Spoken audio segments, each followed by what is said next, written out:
On a humid summer night in 1967, the quiet river town of Hannibal drifted to sleep unaware it was stepping into a mystery that would never truly end.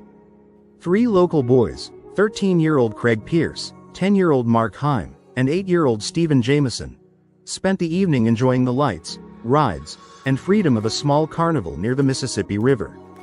It was the kind of night parents trusted, neighbors recognized, and children remembered forever for all the right reasons. As the carnival shut down, the boys began walking away together, laughing and talking as they headed toward a familiar wooded path. That walk would become the last confirmed moment any of them were seen alive. By morning, panic rippled through Hannibal when the boys failed to return home, transforming a summer memory into a waking nightmare. The disappearance soon earned a name that still sends chills through true crime history, becoming known as the Lost Boys of Hannibal.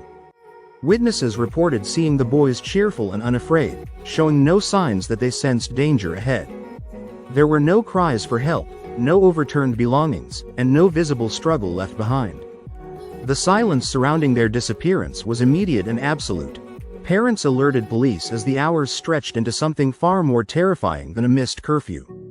Initial assumptions leaned toward childish misadventure, perhaps hiding overnight or falling asleep somewhere nearby. Those explanations collapsed as daylight revealed no trace of the boys anywhere in town. Search parties formed quickly, sweeping through fields, neighborhoods, and the riverbanks with growing desperation. Attention soon focused on the Mississippi River, whose dark waters seemed capable of hiding any tragedy. Divers searched the river repeatedly, convinced drowning was the most likely explanation. Days passed without bodies surfacing, clothing appearing, or physical evidence confirming an accident. That absence unsettled investigators and families alike, planting doubt where certainty should have been. If the river had claimed them, something should have returned. Instead, it offered nothing but unanswered questions. Authorities expanded their efforts into the surrounding woods, caves, and hidden ravines that locals knew well. Bloodhounds were brought in, tracking scents that ended suddenly and without explanation. The abrupt loss of scent suggested the boys may have entered a vehicle. That possibility introduced a chilling new theory involving an unknown third party. Fear replaced grief as residents realized someone may have taken them. Rumors swept through Hannibal with the speed only small towns understand. Some suspected a passing carnival worker, drifter, or opportunistic predator. Others whispered about long-forgotten caves beneath the town swallowing the boys whole. Every theory felt possible because no evidence ruled anything out. Uncertainty became the most powerful force in the investigation.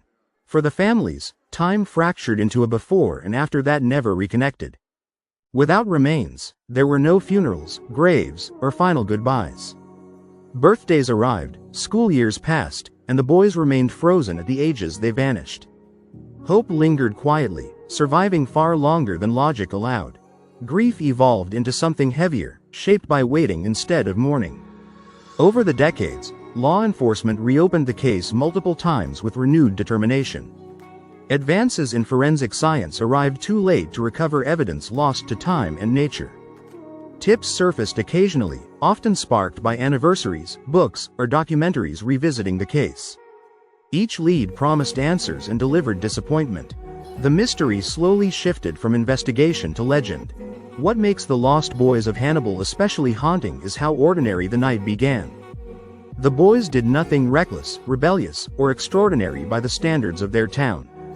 There was no single bad decision that clearly sealed their fate. They simply walked away from the light and into darkness. Somewhere, someone or something holds the answer to what happened that night.